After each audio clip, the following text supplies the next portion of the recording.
Chapter 5B का पहला portion है ये। चैप्टर 5B आपका डिस्कस करता है डेंसिटी और इसकी मेजरमेंट आर्किमिडीज प्रिंसिपल से। फिर उसके बाद हम लोग इसमें डिस्कस करेंगे रिलेटिव डेंसिटी। सबसे पहले डेंसिटी, उसके बाद रिलेटिव डेंसिटी।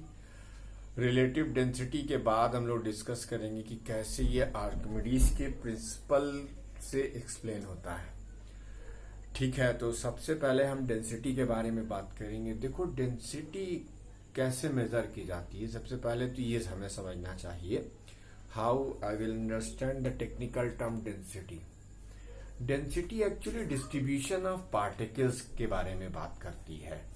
आप डेंसिटी, मिसाल के तौर पर जैसे आप दो ग्लास लें, टेक द टू ग्लासेस, एक में आप लस्सी डाल दें और एक में आप पानी डाल दें, तो आपको फर्क समझ में आएगा। लस्सी जब आप गिराएंगे तो उसके गिरने में टाइम ज्यादा लगेगा, क्यों? क्योंकि उसके पास ज्यादा नंबर ऑफ पार्टिकल्स हैं, जबकि पानी को गिरने में कम टाइम लगेगा क्योंकि नंबर ऑफ पार्टिकल्स कम है।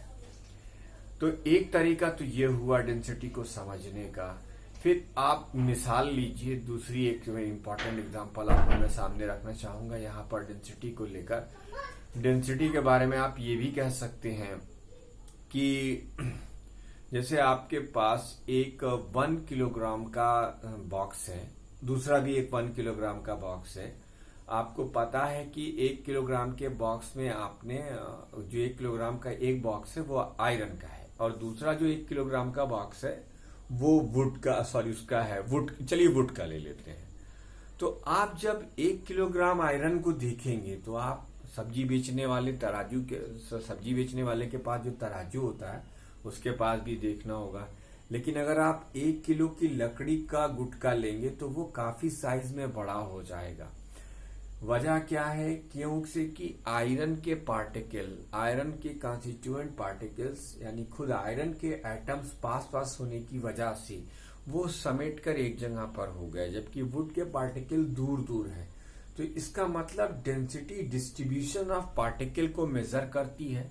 जो ऑब्जेक्ट जितना ज्यादा नंबर ऑफ पार्टिकल्स रखेगा उस ऑब्जेक्ट के पास उतनी ज्यादा डेंसिटी होगी।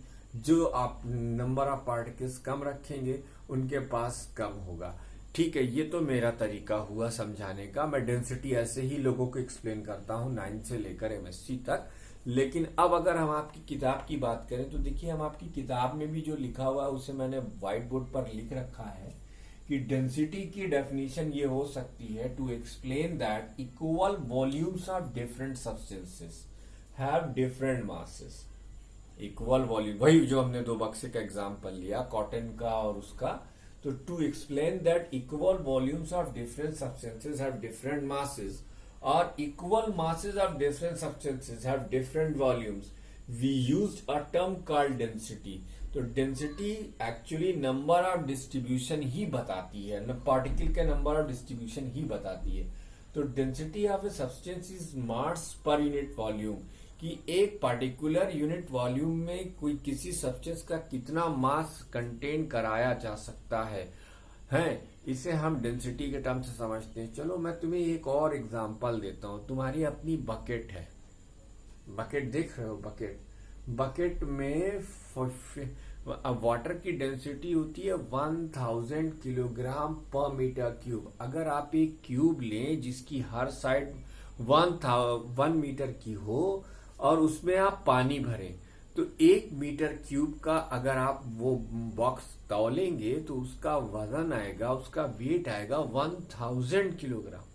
वैसे ही आप एक दूसरा 1 मीटर क्यूब का बक्सा लें, उसके अंदर आप मरकरी डाल लें, उतना पूरा मरकरी जितने लेवल तक आपने वाटर भरा था उतने लेवल तक मरकरी डाल देंगे, तो आप देखेंगे अब अगर आप उसे वेट करेंगे तो वही बक्सा अब आपको वेट देगा 1360 किलोग्राम। सेम वॉल्यूम है, बट क्योंकि वाटर की डेंसिटी अलग है और मरकरी की डेंसिटी अलग है, इसलिए दोनों का मास अलग अलग हो गया।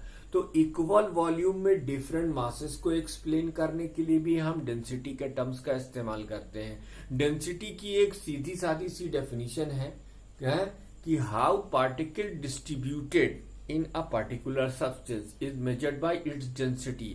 अगर डेंसिटी कम है तो फिर इसका मतलब पार्टिकल दूर दूर है और डेंसिटी ज्यादा है, तो इसका मतलब पार्टिकल्स पास पास है, यानी गिवन वॉल्यूम में ज्यादा नंबर ऑफ पार्टिकल्स होंगे तो वो सब्सटेंस डेंसर होगा, और कम होंगे तो वो रेयरर होगा। तो प्यारे बच्चों, डेंसिटी की ये डेफिनेशन समझ में आ गई होगी। इसको हम यूजुअली लैटिन के लेटर रो से या इंग्लिश अल्फाबेट के लेटर डी से डिनोट करते हैं। और अगर किसी सब्सटेंस का मास m और उसका दिया हुआ वॉल्यूम v हो तो उसकी डेंसिटी जो है मास पर यूनिट वॉल्यूम डिफाइन हो जाएगी। ओके।